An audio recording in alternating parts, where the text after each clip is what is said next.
Karşımızda kurulan kendi deyimleriyle kumar masasının halini görüyorsunuz. Biz Erzurum'u çok seviyoruz. Şu ihtişam sevilmez mi?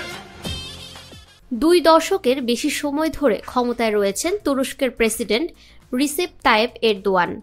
ক্ষমতার chair আগলে রাখার জন্য কখনো হয়েছেন প্রধানমন্ত্রী, আবার কখনো হয়েছেন প্রেসিডেন্ট। কিন্তু এই সময়ে নানা চড়াই উতরাই পেরিয়ে ক্ষমতায় টিকে গেলেও এবছরের শুরুটা মোটেও ভালো হয়নি তার জন্য। দ্রব্যমূল্য বৃদ্ধির কারণে মানুষের মধ্যে ক্ষোভ জমেছে, ফলে জনপ্রিয়তা হারাচ্ছে এরদোয়ানের দল। এছাড়া বিরোধী রাজনৈতিক শক্তিগুলোর ঐক্য চ্যালেঞ্জ ছুটছে তুরস্কের এই লৌহ মানবকে।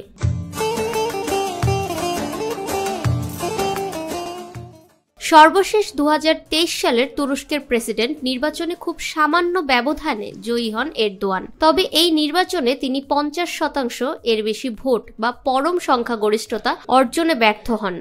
ফলে ধারণা করা হচ্ছিল তুরস্কের প্রেসিডেন্ট হিসেবে এটাই হয়তো তার শেষ মেয়াদ। তবে দেশটির সাম্প্রতিক রাজনৈতিক পরিস্থিতি দেখে মনে হচ্ছে এরদোয়ান হয়তো সহজে হার মানছেন না। Depremzedeleri kaldıkları yerlerden çıkarmaya kalkmaktan Erdogan নিজের রাজনৈতিক ক্যারিয়ারের সবচেয়ে টালমাটাল সময় পার করেছেন 2016 সালে। তখন সেনাবাহিনীর একটি অংশ তার বিরুদ্ধে বিদ্রোহ ঘোষণা করে, কিন্তু এরদোয়ানের সমর্থনে তুরস্কের বিভিন্ন শহরের রাস্তায় নেমে আসে হাজার হাজার মানুষ। শেষ পর্যন্ত সেনা অভ্যুত্থান ব্যর্থ হয়। এরদোয়ানকে রাজনৈতিক বা সামরিক যে কোনো উপায়েই পরাজিত করতে ব্যর্থ বিদ্রোহীরা। ওই ঘটনার প্রায় দশক পেরিয়েছে। sığınmacılar konusunu inşallah bize, milletimize ve inancımıza yakışır.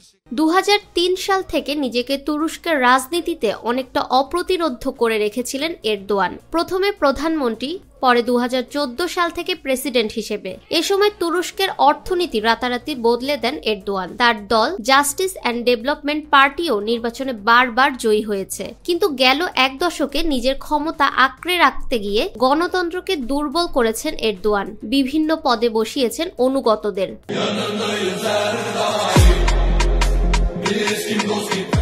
তুরস্কে যা ঘটছে তা নিয়ে যুক্তরাষ্ট্রের আগ্রহ না থাকলেও উদ্বেগে রয়েছে ইউরোপ। বিশেষ করে রাশিয়া ইউক্রেন যুদ্ধে তুরস্ক গুরুত্বপূর্ণ একটি খুঁটি। আবার সিরিয়াও কলকাঠি নাড়ছে তুরস্ক। তাই বিরোধীদের এই বিক্ষোভ দমনে জোর প্রদর্শন করলেও বৈশ্বিক প্রতিরোধের মুখে পড়েননি এরদোয়ান। 2028 সালে এরদোয়ানের বর্তমান মেয়াদ শেষ হবে, কিন্তু ক্ষমতায় টিকে থাকতে আগাম নির্বাচন দিতে পারেন এরদোয়ান। সেক্ষেত্রে সংবিধানের ফাঁকফোকর এড়িয়ে তৃতীয়বারের মতো প্রতিদ্বন্দ্বিতা করতে পারবেন তিনি।